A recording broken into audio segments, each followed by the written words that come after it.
we're seeing transactions where clients being taxed between, that's about 30 to 40% when you add all that up together, federal, state, NIT.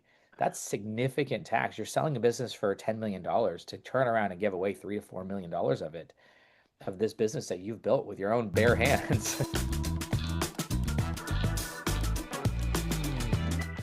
This is John Martinka, and welcome to the Getting the Deal Done podcast. My friend Justin Ruppo with Elevated Tax Strategies is our guest today.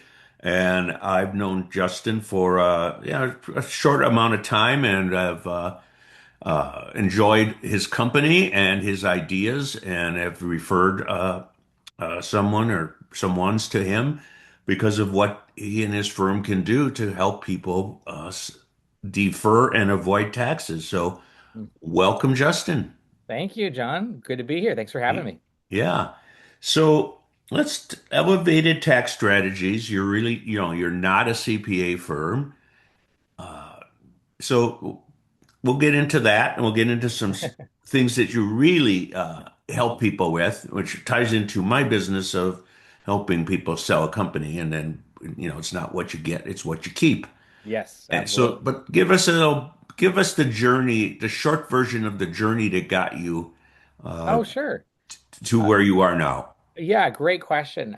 So to be honest with you, this goes back nearly 20 years. And I did group benefits for businesses, health insurance benefit packages, and was working in that space with businesses. And the group we were part of, we started partnering with a specialty tax firm that helped businesses claim tax credits and tax incentives that are regularly overlooked. And at the time, we were so intrigued because we realize so many of our clients are working with maybe a great CPA doing their tax preparation every year. And there's some tax planning that sometimes goes along with that. But we started discovering that there are specialties, there are specialists out there in the tax world that specialize in different types of tax credits, tax incentives, tax strategies. It's kind of like you think your medical doctor, you got your general doctor who's a sharp guy and does good work and your go-to for health. But all the time they're referring out to specialists. You're not going to have your general doctor do heart surgery on you, or hip replacement surgery or whatever it is you need. And discovering that that exists in the tax world too, and most people don't know it because they're working with a CPA who's doing their taxes as the generalist, doing tax preparation and compliance work, which is incredibly important and a big undertaking to do that well. So as we were doing this, we were collaborating with our clients, business owners, and their CPAs to bring tax savings opportunities that those CPAs did not specialize in a way to work together to help reduce the tax burden on the business owner to keep more money in their pocket, which helps them grow, keep more capital, all of that. And so that was our entry into this. And that evolved into eventually launching Elevated Tax Strategies a number of years ago, to really focus on collaborating with business owners, real estate investors, high income earners, and their CPAs to introduce specialized tax savings opportunities that are maybe overlooked because it's not the wheelhouse of the CPA that they work with day in and day out. So that's the kind of the picture. And so we're regularly saving business owners tens or hundreds of $1,000s and in some cases millions of dollars in taxes through legal tax strategies and tax incentives that are in the tax code. But a CPA that's doing regular tax returns just can't specialize in these things. There's too much complexity, too much to them. And so we bring the specialists to the table who specialize in these different areas, depending on what is needed and what the circumstances are for the client we're working with. Okay. So let's start there. So let's talk about those ongoing businesses and what you can do. Is there if you use the 80/20 rule, what kind of businesses fit in that 80% where it's probably going to uh, have some effect, by industry, by size, at Sure. anything? Yeah. So for us, typically as a business is growing and being profitable and creating a significant tax burden on the ownership. So we're typically working with closely held businesses, privately held businesses where, these are individual or family owners who are personally, sharing the tax burden. Most of these are S corps or LLCs or partnerships, so they're pass-through entities, so they're personally paying a lot of taxes. Usually, we start seeing a lot of value when their taxable income, which could be from the profits of the business, let's say, is around $250,000 and up. They're starting to get pushed into higher tax brackets. It's really becoming a drag on the business because they're having to take cash out of the business to pay their taxes.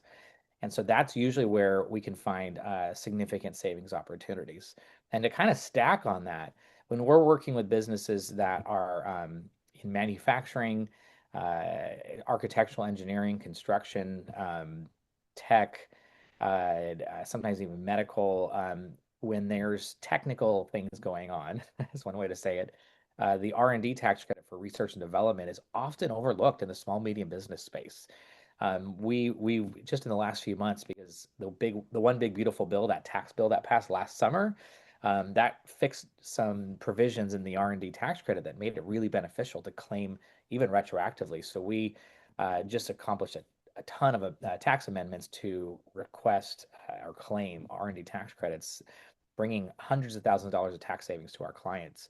But that's a specialty. And so those areas where someone's designing, engineering, building, manufacturing, or fabricating anything, there's usually R&D related activities, but the business owner may not think of what they're doing as research and development. They might think, oh, that's only high tech, that's only pharmaceutical. And that's certainly, they do R&D for sure. And most of the time, those are the companies that are doing the tax credit.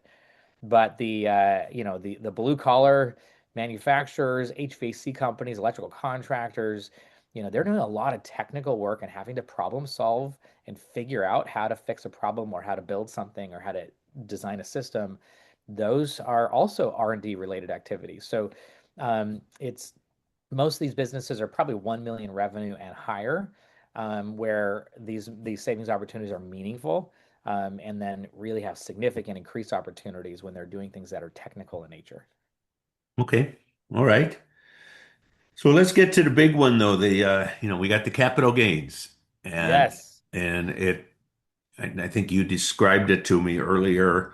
It's investors, it's real estate investors, it's business owners who sell, anyone that gets that nice capital gains. And Yes. we know what's going on. Every state's looking at more and more and more.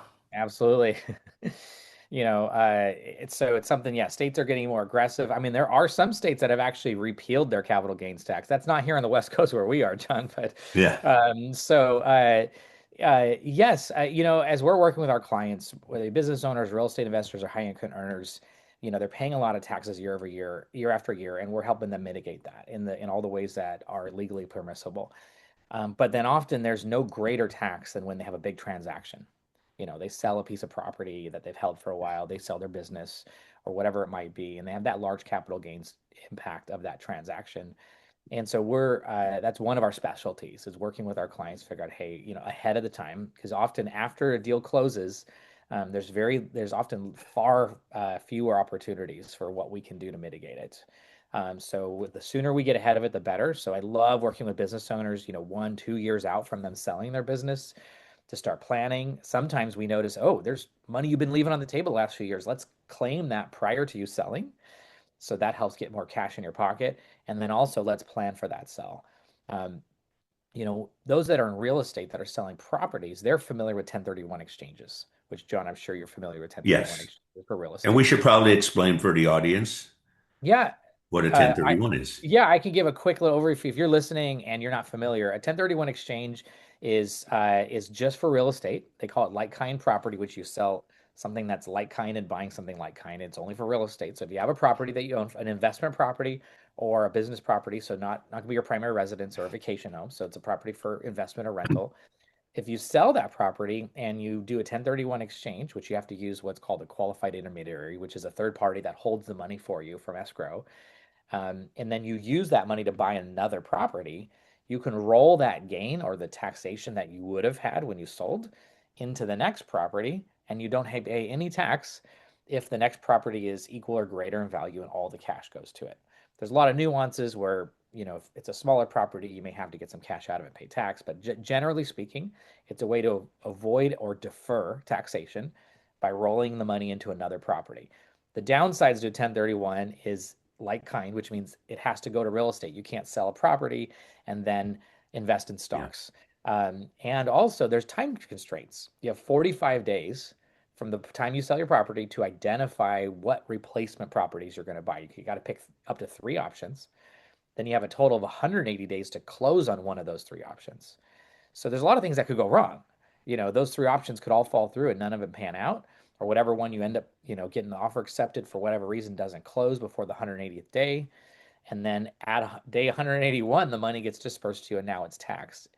And if you close on the property on the 182nd day, you weren't able to defer the tax. The tax is due. And so anyway, so there's limitations. Also, John, a lot of those you're talking to, they're selling their business, not their real estate. Right. And 1031 exchange does not apply to businesses. And I've talked to business owners who are very familiar with 1031, and they're like, is there some kind of 1031 for businesses? And I say, not in the tax code of 1031, but there are strategies. And most time, these clients have never heard of these strategies, deferral strategies that work very similarly to 1031 and accomplish a similar purpose, but have a lot more flexibility. And both on the front end of what you're selling and on the back end of what you're going to reinvest into. And I work with a lot of real estate investors that have done a ton of 1031 exchanges. They're swapping properties all the time, and they feel a bit stuck or locked in. Maybe they're getting older, and they don't want to keep managing all their portfolio. They want to start liquidating these properties, and they feel stuck because they think the only way out is selling and paying the tax and losing all that cash to then invest in other assets that are not real estate. And so these deferral strategies that I want to speak to become like a way of the way out, the way to keep deferring taxes, but be able to diversify and invest in other types of assets. And so this actually uses a different tax code section. It's section 453. The reason why they call 1031 exchanges 1031 is because it's section 1031 of the tax code that outlines how to do it. So we're using a different tax code section. We have specialists that this is what they've been doing for 25 plus years, is helping facilitate tax deferral when there's a capital gains event using section 453. So 453, you don't have to be a tax expert. It's the section of the tax code that governs installment agreements. For example, many people Well, are Justin, let familiar me with. interrupt there. Oh Let's yeah, go go ahead. back to, we're talking different sales of, it could be, someone could have sell stock that they have a $10 million gain on, or Yes. property, or a business. Now, the federal capital gains rate for all practical purposes is 20%. Yeah. But you've also got the NIT tax. Yep. You got the net And does that investment income apply to real tax. estate? It does Because as that's well. passive, right? Yes, so it depends on if someone has what's called real estate professional status, which is you're full time in real estate property Yeah. management, then you can avoid the NIT tax. But in most cases we work with, that it even applies to the real estate. It doesn't apply to selling your active business, but if a business is being sold and you're passive owner, then you do pay the NIT, the 3.8% on top of the capital gains. You're in Washington where you got a 7% capital gains rate, and then it bumps up to 9.9 over a million. I'm in Oregon where it's 9.9%, practically from the bottom. The state of California here, it gets up to 13.3% on the highest portion. So, we're seeing transactions where clients being taxed between, about 30 to 45, sorry, about 30 to 40% when you add all that up together. Federal, state, NIT, that's significant tax. You're selling a business for $10 million to turn around and give away $3 to $4 million of it, of this business that you've built with your own bare hands. That's a major loss. Yeah, and that NIT tax sneaks up on people, because I noticed on my tax return last year, I saw, I paid some NIT tax because my investment guy, there were some capital gains, and I'm not active ownership of those companies. And there's a small, that what, 3.8%. 3.8, yep. And that adds up. Yeah. But if you're So an these active taxes, owner, they whittle you- away at your return on investment, yeah, whether it be from your business or, excuse me, real estate. And the reason why the 1031 exchange exists is it allows you to keep that capital, the value of your property that you're selling, and it keeps it working in the economy and for your wealth building purposes. yeah, So the government's smart. They're not just trying to eliminate taxes just to benefit us. They know that if our cash, if our money, our capital is working in the economy, that creates jobs. That keeps the economy moving. Every transaction is, there's escrow and there's different elements that are all part of working that system. and that helps our country. And so 1031 exchanges is keeping the full capital of the sale of your property working in the economy and working for you. And the capital gains tax whittles away at that significantly, sometimes up to a third of it taken away. So we're able to use Section 453, which governs installment sales, to do a similar effect of capturing the funds from the sale of an asset, property, business, stock, capturing it tax deferred and allowing that to be reinvested, but there's no limitations on what is being reinvested. It doesn't have to be like kind. It doesn't have to be the same thing on both sides. It could be in with your financial advisor invested into stocks, bonds, securities, into an investment portfolio. It can also be reinvested in other property and businesses, and you can change that every single year. So there's not a time constraint on it. It allows to keep that full value that you received from selling your business or real estate or whatever it was working for you. And then you pay tax as you take income off of that. So most business owners that I talk to who are looking to sell their business, they're not necessarily needing all that cash the year they sell their business personally. They want to get the cash and be done with the business, but they don't need it to live on that year. They want it to be, maybe for the next 10, 20, 30 years of their life, maybe even for legacy for their next generation. And so this allows to preserve the capital for maximizing income year after year, and you just pay tax as you take money out, very similar like a retirement account, and then also preserves that capital for the next generation. So in their passing, their heirs would receive the obligation of these funds owed to them, but continue the tax deferral. Yeah. So it's a beautiful solution that really, uh, allows them to have the flexibility of reinvestment, but also defer taxes to maximize the earnings of this money. So rather than paying tax day one, you're able to earn income off that tax, the taxes you would have paid had you not deferred. So it's a great strategy that often we're reading with our clients. They're tax professionals that they've been working with because they don't specialize in these strategies. They're not bringing these ideas to the table. And so often I hear CPAs tell their clients, just pay the tax. And I said, like, wait, hold on. Yes, that is an option. There's nothing wrong with paying the tax when you're ready to pay the tax, but it's not the only option. Let's consider these other strategies and see which one might meet your goals and help you accomplish the things you're desiring to accomplish as far as long-term wealth building, retirement cash flow, all of that. Okay, so let's use an example. So Yeah. Mr. or Miss Business Owner has got the business and they've grown it and they sell it, and we'll use round numbers. They sell it and they have they're netting $10 million Okay. after all their costs of the sale. And they got $10 Yeah. million, and let's Nice just easy assume number. it's all, that's all gain. So that's after basis. Yep. So, what can that business owner do with elevated tax strategies to not pay that 20% plus any state capital gains tax? Yeah. So great question. So the first thing that we want to do is understand the transaction better. Because sometimes these sellers haven't had clarity on what the actual tax impact will be if they don't do any planning. And so we first want to make sure that's pretty clear. Like, okay, what's the structure of the sale? Is it an asset sale or a stock sale? If it's an asset sale, how are the allocations? Is there a portion subject to depreciation recapture and the goodwill Yeah, that's subject to capital gains? So let's assume in your scenario it's really simple. It's a stock sale and they have no basis. So it's 10 million proceeds, 10 million gain. Is that good for just that's to 10 make this million simple? net gain. Yeah. Knowing everyone's situation is going to be different and unique, but the same principles apply. So that's why we can use a simple strategy, simple idea. So I'm in Oregon, so I'm going to go on Oregon here.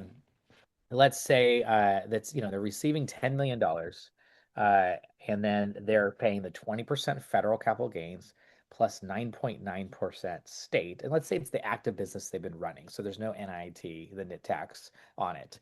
And so that's still a 29.9% tax. So we're looking at effectively about $3 million of tax that will be incurred in that tax year that they close the sale and receive the proceeds. And so that takes their 10 million that they sold their business for. So they've worked hard. And John, let's say they've been working with you for some time and you've partnered with them for the last couple of years to help them prepare for sale, and you increase their value to 10 million of the net proceeds out of it. And so they've worked really hard to get that value up to a place of that really feels good for them, of like, okay, this is what I want to walk away with. And then to immediately turn around and cut that from 10 million to 7. That's a lot of capital lost from that hard work. And so that's a big part of like, hey, how do we help, bring a solution here? And so what this strategy allows someone to do is we kick it around. Hey, here's what you can consider. You can sell and pay the tax. We acknowledge that the Section 453 strategy is not the only capital gains strategy that exists out there. There are other things, and we can help explore some of them, such as you can take some portion of the proceeds and invest it into a federal opportunity zone Yeah. and defer the tax for 5 years.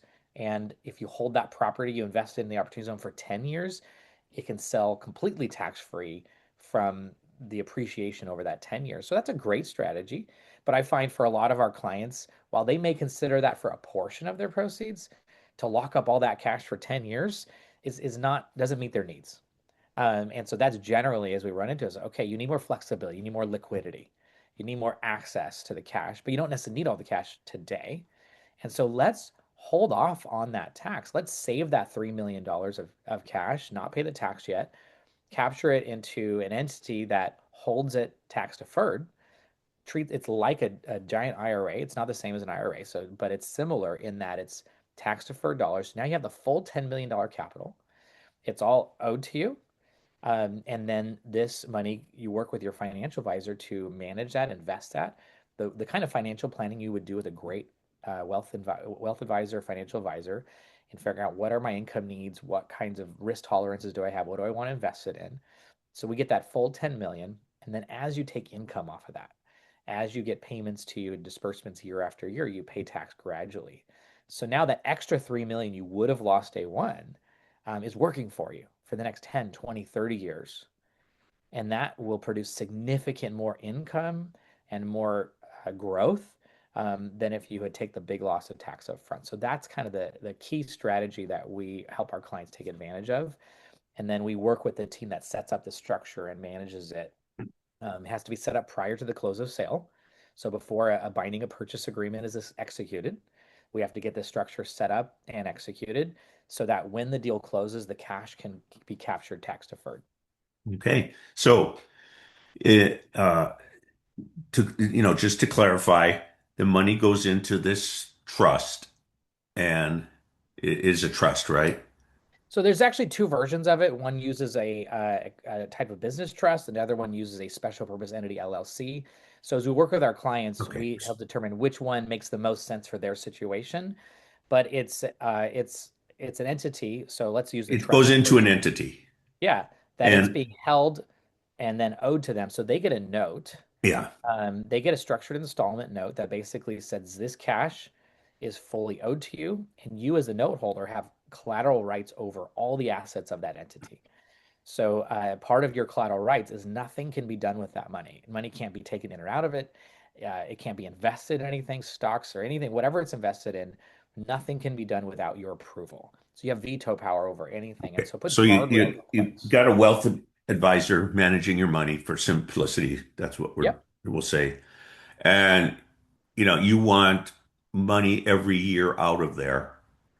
I take it would you start by taking out the gain, the Uh, interest, so, or so, do you so just no, take typically, withdrawals? that's a great question. So typically, we're able to defer that gain for the foreseeable Yeah, future. Usually, it's in 10-year chunks, and so most of our clients retain all the gain deferred, and then as they take income off the earnings of the portfolio, that comes to them in the form of ordinary income, yeah. similar to like taking money out of your 401k or IRA.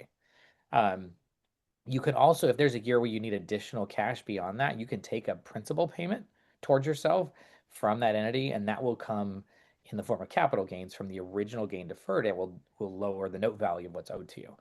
Got it. What's great about this, unlike many people are familiar with annuities. In fact, there are insurance companies that sell annuities that do Section 453 deferrals just like this, and they allow you to sell your business, but they force all the money into an annuity.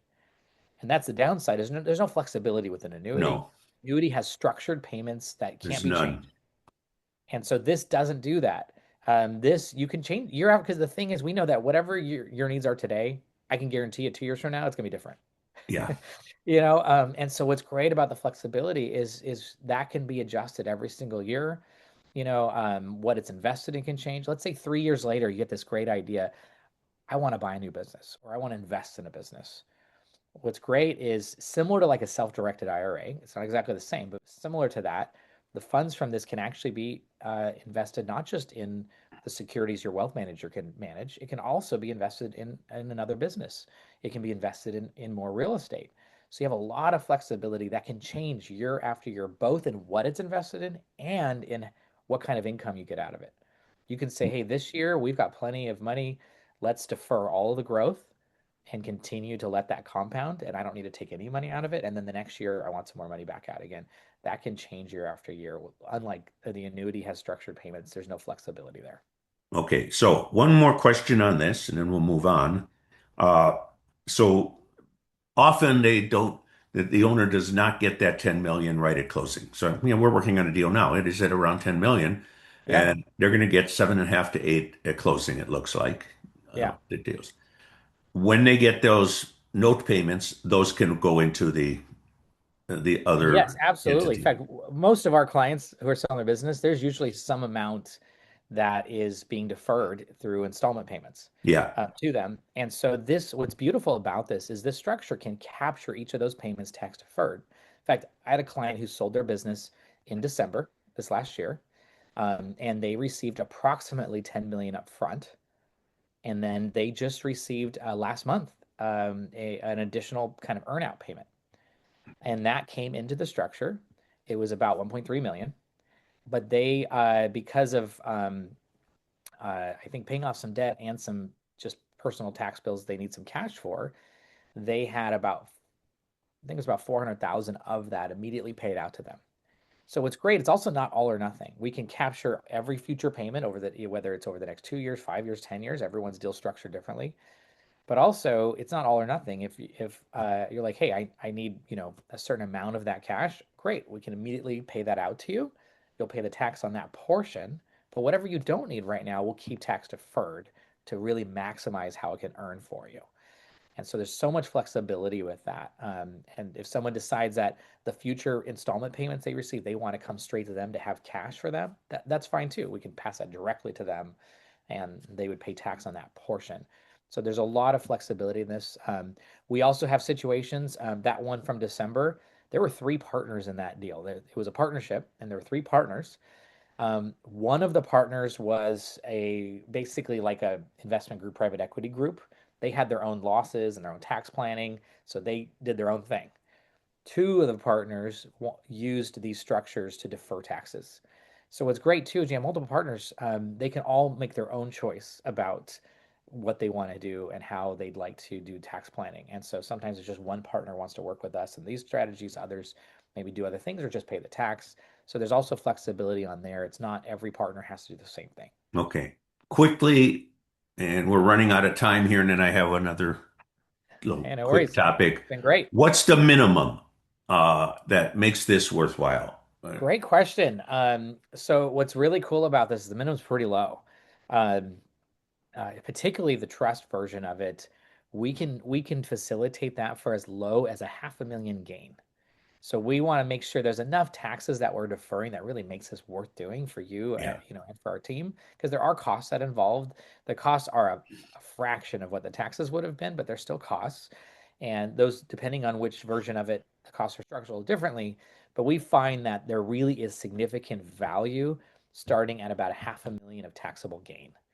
Okay. And so that's not an enormous transaction, but we've had some cases where someone's selling a property for about $150,000 gain. As we run the numbers, it's just not worth doing. There's other strategies or a 1031.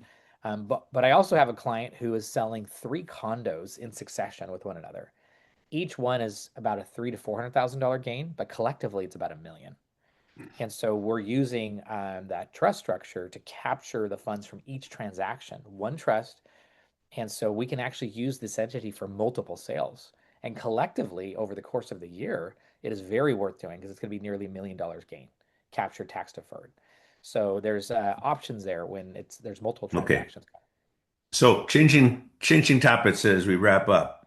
Okay. When you are not giving tax strategy advice. What do you like to do?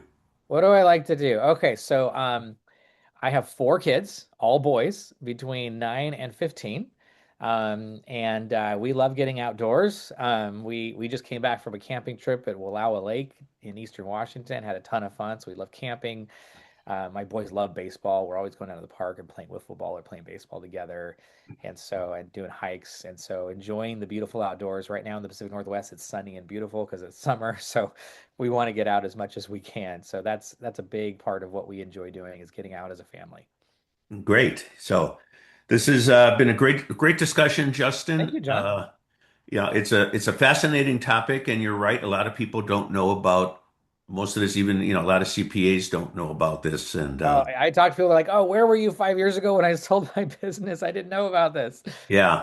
But So yes, this is it this is pays to this be is a proactive. great topic, and it really does help people. And as you've said repeatedly, this everything here is legal. There's no funny business going on. Absolutely. And It passes yeah, all kinds of that's scrutiny a and key part tests. of our conversations is they've been through audits, they've come back with no changes and no adjustments, perfect track record with the IRS. These have been scrutinized and they've stood the test. And that's important. We don't want to bring our clients to be a guinea pig on a new tax strategy Yeah. that's not been vetted. No way. Okay. So let's wrap up. This is Justin Rupo with Elevated Tax Strategies. He's based in Portland but works nationwide. Absolutely. And I think this was a good introductory lesson on things. And most importantly, is get the ideas out there and then work with an expert like you. Don't think you have to know it all. There are people that do specialized things, uh, Absolutely. just like you do in these areas. So, Thank you. Justin, thank you for being on the Getting the Deal Done Oh, it's a podcast. pleasure. Thank you for having me.